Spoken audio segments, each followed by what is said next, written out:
ಹರ ಓಂ. ಎಲ್ಲರಿಗೂ ನಮಸ್ಕಾರ. ಸಣ್ಣ ಕಥೆ, ಒಳ್ಳೆಯ ಸಂದೇಶ. ಸತ್ಯುಗದಲ್ಲಿ ದೇವತೆಗಳು ಒಂದು ಲೋಕದಲ್ಲಿ, ರಾಕ್ಷಸರು ಒಂದು ಲೋಕದಲ್ಲಿ ಯುದ್ಧ ನಡೀತಾ ಇತ್ತು. ಅವರು ಬೇರೆ ಇರ್ತಿದ್ರು, ಇವ್ರು ಬೇರೆ ಇರ್ತಿದ್ರು. ತ್ರೇತಾಯುಗದಲ್ಲಿ ಒಂದೇ ಕಡೆ ಭೂಮಿ ಮೇಲೆ ಇರ್ಲಿಕ್ಕತ್ರು. ಉದಾಹರಣೆಗೆ ರಾಮ ಮತ್ತು ರಾವಣ ಒಂದೇ ಭೂಮಿ ಮೇಲೆ ಇರ್ಲಿಕ್ಕತ್ತಿದ್ರು. ರಾವಣ ಇಲ್ಲೇ ಇದ್ದ, ರಾಮನು ಇಲ್ಲೇ ಇದ್ದ. ದ್ವಾಪರದಲ್ಲಿ ಒಂದೇ ಮನೆಯಲ್ಲಿ ಇರ್ಲಿಕ್ಕತ್ರಂತ ಕೌರವರು ಪಾಂಡವರು ಒಂದೇ ಮನೆಯಲ್ಲಿ. ಕಲಿಯುಗದಲ್ಲಿ ಒಬ್ಬ ವ್ಯಕ್ತಿಯಲ್ಲೇ ಒಳ್ಳೆಯದು ಕೆಟ್ಟದು ಅವನಲ್ಲಿ, ಅವನ ತಲೆಯಲ್ಲಿ ಎಲ್ಲ ಯಾವಾಗ ಏನು ಮಾಡ್ತಾನೆ ಗೊತ್ತಿಲ್ಲ. ಒಂದು ಹಾವು ಬಂದರೆ ಇದೇ ಮಾಡ್ತಂತ ಅನ್ಕೋಬೋದು, ಒಂದು ಹುಲಿ ಬಂದರೆ ಇದೇ ಮಾಡ್ತಾ ಅನ್ಕೋಬೋದು, ಒಂದು ಕರಡಿ ಬಂದರೆ ಇದೇ ಮಾಡ್ತಂತ ಅನ್ಕೋಬೋದು, ಎಚ್ಚರಿಕೆ ವಹಿಸ್ಬೋದು. ಆದರೆ ಒಬ್ಬ ಮನುಷ್ಯ ಬಂದ ಅಂದ್ರೆ ಅವ ಏನು ಮಾಡ್ತಾನೆ ಗೊತ್ತಾಗೋದಿಲ್ಲ. ಬರಲಿಕ್ಕೆ ಬಹಳ ನಮ್ರತೆಯಿಂದ ಕೈ ಜೋಡಿಸಿ ಬರ್ತಾನೆ, ಎಷ್ಟು ಡೇಂಜರಸ್ ಇದ್ದಾನೆ, ಏನು ಮಾಡ್ತಾನೆ ಅಂತ ಗೊತ್ತಾಗೋದಿಲ್ಲ. ಇದು ಕಲಿಯ ಪ್ರಭಾವ ಅಂತ ಹೇಳ್ತಾರೆ. ಒಬ್ಬ ಪೇಂಟರ್ ಹತ್ರ ಒಬ್ಬ ಬಾಲಕ ಪೇಂಟ್ ಕಲಿತಾ ಇದ್ದ. 10 ವರ್ಷದವರೆಗೆ ಕಂಟಿನ್ಯೂಸ್ ಆಗಿ ಪೇಂಟ್ ಕಲ್ತು ಒಳ್ಳೆ ಪೇಂಟರ್ ಆದ. ಫಸ್ಟ್ ಕ್ಲಾಸ್ ಪೇಂಟಿಂಗ್ ಗಳಿಸ್ಲಿಕ್ಕತ್ತ. ಅವರ ಗುರು ಹೇಳಿದ್ರು, ಹೋಗಿ ನೀನು ಬದುಕು, ನೀನು ಎಂಥ ಪೇಂಟಿಂಗ್ ಬೇಕಾದರೂ ಮಾಡ್ಬೋದು, ಅಷ್ಟು ಪರ್ಫೆಕ್ಟ್ ಆಗಿದ್ದಿ, ನೀನು ಹೋಗಿ ನೀನು ಜೀವನ ಮಾಡ್ಕೋ. ಪಾಪ ಹೋದ. ಸಮಾಜದಲ್ಲಿ ಗುರುಗಳು ಹೇಳಿದರು, ನಿನಗೊಂದು ಅನುಭವದ ಸಲುವಾಗಿ ಹೇಳಿಕತ್ತೀನಿ, ನೀನೊಂದು ಒಳ್ಳೆ ಪೇಂಟ್ ಇಳಿಸಿ ಆ ಒಂದು ಚೌರಸ್ತ ಮೇಲೆ ಇಡು, ಒಂದು ಕೆಳಗೆ ಚಾಕ್ ಪೀಸ್ ಇಡು, ಅದರ ಕೆಳಗೆ ಬರಿ, ನನ್ನ ಪೇಂಟ್ನಲ್ಲಿ ಏನಾದರೂ ದೋಷಗಳು ಇದ್ದರೆ ನೀವು ಎಕ್ಸ್ ಕಾಟ್ ಹಾಕ್ರಿ ಅಂಥೇಳಿ ಚಾಕ್ ಪೀಸ್ ಇಟ್ಟು ಕೆಳಗೆ ಬರಿ. ಪಾಪ ಅವನು ಒಳ್ಳೆ ಒಂದು ಪೇಂಟ್ ಇಳಿಸಿದ, ತೆಳಗೆ ಬರದ, ನನ್ನ ಪೇಂಟ್ನಲ್ಲಿ ಏನಾದರೂ ದೋಷಗಳಿದ್ದರೆ ತಪ್ಪುಗಳಿದ್ದರೆ ನೀವು ಅದನ್ನು ಎಕ್ಸ್ ಹಾಕ್ರಿ, ಕಾಟ್ ಹಾಕ್ರಿ ಅಂಥೇಳಿ ಒಂದು ಚಾಕ್ ಪೀಸಲ್ಲಿಟ್ಟು ಹೋದ. ಮರುದಿವ್ಸ ಮುಂಜಾನೆ ಬಂದು ನೋಡಿದ್ರೆ ಆ ಪೇಂಟಿಂಗ್ ತುಂಬ ಕ್ರಾಸ್ಗಳೇ, ಇದು ತಪ್ಪದ, ಮೂಗು ಸರಿಗಿಲ್ಲ, ಕಣ್ಣು ಸರಿಗಿಲ್ಲ, ಅದು ಸರಿಗಿಲ್ಲ, ಇದು ಸರಿಗಿಲ್ಲ, ಒಟ್ಟು ಕಾಟ್ ಪೇಂಟ್ ಕಾಣಿಸ್ತಾ ಇರೋದಷ್ಟು ಕಾಟ್ಗಳು ಹಾಕಿಬಿಟ್ಟಿದ್ರು. ಗಾಬರಿ ಆಯ್ತು, ಏನು ಇಂಥ ಒಳ್ಳೆ ಪೇಂಟು, ಬಹುಮಾನ ಸಿಗತಕ್ಕಂಥ ಪೇಂಟಿಂಗ್ ಎಲ್ಲರೂ ಕಾಟ್ ಹಾಕಿದ್ದಾರೆ, ಇದು ಸರಿಯಾಗಿಲ್ಲ.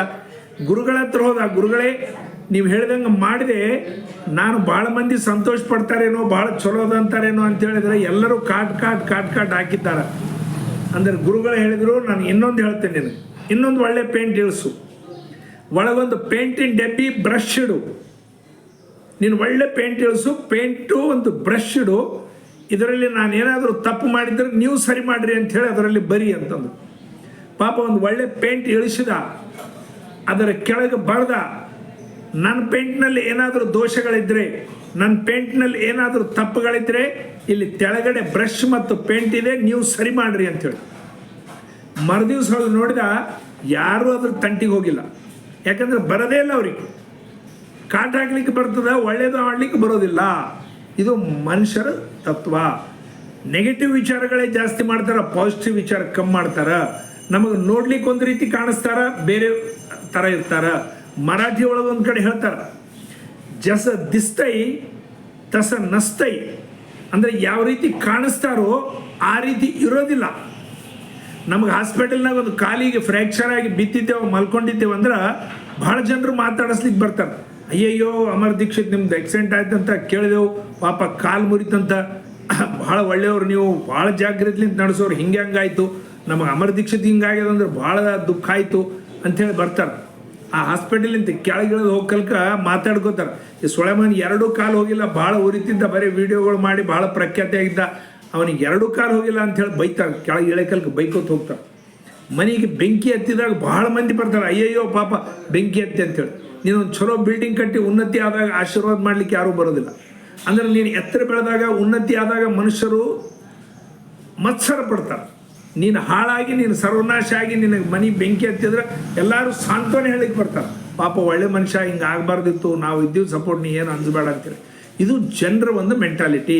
ಕಾರಣ ಈ ಜಗತ್ತಿನಲ್ಲಿ ಎಚ್ಚರಿಕೆಲಿಂತಿರಬೇಕು, ಈ ಸಮಾಜದಲ್ಲಿ ಬಹಳ ಎಚ್ಚರಿಕೆಲಿಂತಿರಬೇಕು. ಬಹಳ ಜನರು ಬಂಧು ಬಳಗ ನಮ್ಮವರೇ ಹೀಗಿರ್ತಾರೆ. ನಾವು ಯಾರನ್ನು ನಂಬಿರ್ತೀವೋ ಜೀವನ ಪರ್ಯಂತರ ನಮ್ಮವ್ರು ಅಂಥೇಳಿ ಅವರೇ ಒಂದು ದಿವಸ ನಮಗೆ ಮೋಸ್ಟ್ ಡೇಂಜರಸ್ ಆಗಿ ತಯಾರಾಗಿಬಿಡ್ತಾರೆ. ಯಾರನ್ನೂ ನಂಬಂಗಿಲ್ಲ, ಯಾರನ್ನೂ ಮಾಡೋಂಗಿಲ್ಲ. ಇದು ಈ ಕಲಿಯುಗದ ಪ್ರಭಾವ ಈ ರೀತಿ ಆಗ್ತಾ ಇದೆ. ಅದಕ್ಕೋಸ್ಕರ ನಮ್ಮ ದಿನನಿತ್ಯ ಜೀವನದಲ್ಲಿ ನಾವು ವ್ಯವಹಾರಗಳಲ್ಲಿ ಬಹಳ ಎಚ್ಚರಿಕೆ ಇರಬೇಕಂತ ಹೇಳಿ ಹೇಳ್ತಾರೆ. ಹಿಂದಿ ಒಳಗೆ, ಉರ್ದು ಒಳಗೆ ಹೇಳ್ತಾರೆ, ಇಂಥವೆಲ್ಲ ಸಾಮ್ಯತೆಗಳು ಭಾಳ ಇರ್ತಾವೆ. ए मतलब की दुनिया है, ये मतलब की दुनिया है। कौन किसका होता है, कौन किसका होता है, वही धोखा देता है, वही धोखा देता है जिस पर तुम्हारा भरोसा होता है. ನಿಮ್ಮ ಮೇಲೆ ಭರೋಸೆ ಇಟ್ಟಿರ್ತೀರಿ, ಅವನೇ ಒಂದು ದಿವಸ ನಿಮ್ಮನ್ನು ಮುಣಿಸ್ತಾನೆ. ಎಚ್ಚರಿಕೆ. आप गैरों की बात करते हैं, आप गैरों की बात करते हैं. हमने अपने भी आजमाए, हमने अपने भी आजमाए. लोग कांटों से बच के चलते हैं, लोग कांटों से बच के चलते हैं. हमने फूलों से जख्म खाए हैं. ಅಪ್ಪ ನಮ್ಮವರೇ, ಅಪ್ಪ ನಮ್ಮನ್ನು ಎತ್ತಿದವ್ರು, ನಮ್ಗೆ ಹಡಗ ಮುಣಿಸಿದವ್ರು ನಮ್ಮವರೇ. ನೋಡ್ರಿ ಎಷ್ಟು ವಿಚಿತ್ರ ಇರ್ತದ. ಕಾರಣ ನಮ್ಮವರು ಅಂತೇಳಿ ಅನ್ನಬೇಕಾದ್ರೂ ಕೂಡ ಎಷ್ಟು ನಾವು ವಿಚಾರ ಮಾಡಬೇಕಾಗ್ತದ. ಕೇವಲ ಜನ್ಮ ಕೊಟ್ಟ ತಾಯಿ ಮಾತ್ರ ನಮ್ಮ ಬಗ್ಗೆ, ಕೇವಲ ನಮ್ಮ ಜನ್ಮ ಕೊಟ್ಟ ತಂದೆ ಮಾತ್ರ ನಮ್ಮ ಬಗ್ಗೆ ಆಲೋಚನೆ ಮಾಡ್ತಾರೆ. ಉಳಿಕೆಯವ್ರು ಯಾರೂ ಮಾಡೋದಿಲ್ಲ. ಅಣ್ಣ ತಮ್ಮಗಳು ಸಹಿತ ಒಂದು ದಿವಸ ವೈರಿ ಆಗಿಬಿಡ್ತಾರೆ. ಹೆಂಡತಿ ಜೇಬ್ ನೋಡ್ತಾಳ, ತಾಯಿ ಹೊಟ್ಟಿ ನೋಡ್ತಾಳ ಅಂತ ಹೇಳ್ತಾರೆ. ಕಾರಣ ನಾವು ಅವರನ್ನು ಮಾತ್ರ ನಂಬಬೇಕು, ಭಾಳ ಎಚ್ಚರಿಕೆಯಿಂದ ಜೀವನ ಮಾಡಬೇಕು. ಈ ಜಗತ್ತು ಹಿಂಗೆ ಇರ್ತದೆ, ಇದನ್ನು ಬದಲಾಯಿಸ್ಲಿಕ್ಕೆ ಮಾಡಲಿಕ್ಕೆ ಸಾಧ್ಯ ಇಲ್ಲ. ಅದಕ್ಕೆ ಅದರ ಜೊತೆಗೆ ಅಡ್ಜಸ್ಟ್ ಆಗಿ ನಡಿಲಿಕ್ಕೆ ನಾವು ಕಲಿಬೇಕು. ಆ ಮಂದಿ ಜೊತೆಗೆ ನಾವು ಸಹಿತ ಒಂದು ಗೀಟನ್ನು ಕಡಿಮೆ ಮಾಡ್ಲಿಕ್ಕೆ ನಾವು ಹೋಗ್ಬಾರ್ದು, ಅವ್ರ ಜೊತೆಗೆ ಜಗಳ ಆಡ್ಲಿಕ್ಕೆ ಹೋಗ್ಬಾರ್ದು.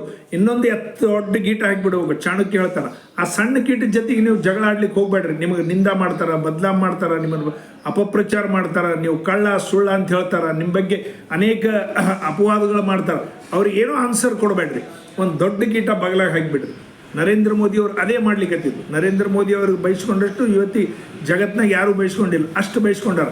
ಅವ್ರು ಯಾರಿಗೂ ಉತ್ತರ ಕೊಡೋದಿಲ್ಲ. ಅವ್ರು ಎಷ್ಟು ಎತ್ತರಕ್ಕೆ ಬೆಳೆದಿದ್ದಾರಂದ್ರೆ, ಈಗ ನರೇಂದ್ರ ಮೋದಿ ಯಾರಾದರೂ ಅಂದರೆ ಉಚ್ಚಾನ ಒಂದೇನಂತ ಅಂದ್ರೆ ಅಷ್ಟು ಪ್ರಮಾಣದಲ್ಲಿ